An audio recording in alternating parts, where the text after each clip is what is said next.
करत रू भैया का फोटो देखत रू दीना रुको रुको भैया से बात करा देते दीना नहीं हमारा हमेशा मजाक ना, करते रुको ना। रहिला ना दीदी दीना ना रुको ना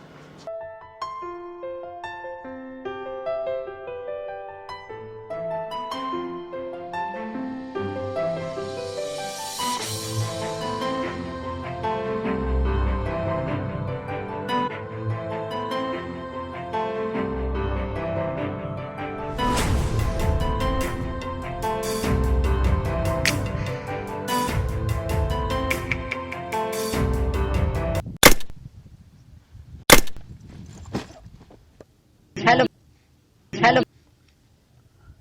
हेलो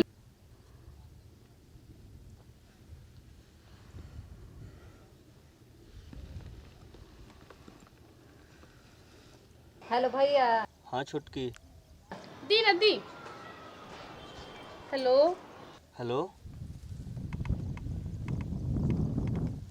का हाल बा? ठीक बारू नु? रउआ बिना का हाल हो सकता रउआ इतना दिन से अइले नहीं खी तो बेटा होखे के फर्ज ज्यादा करतानी।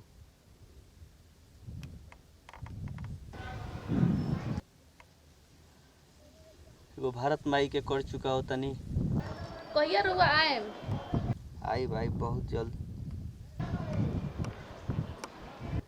ठीक बा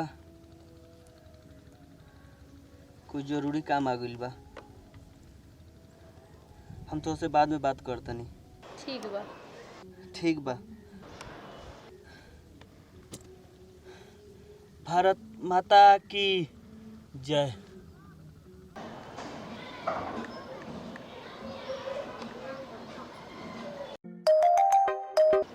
हेलो हेलो।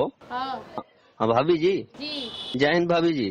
जय हिंद हम मनोज राय जी के दोस्त बोल रहे हैं जम्मू कश्मीर से। जी बोलिए। अब बड़े दुख के साथ कहना पड़ रहा है कि बॉर्डर पे मनोज राय जी लड़ते हुए वीर गति को प्राप्त हो गए। आप लोग हिम्मत मत हारिएगा, बहुत जल्द हम लोग बॉडी लेके घर पहुंच रहे हैं।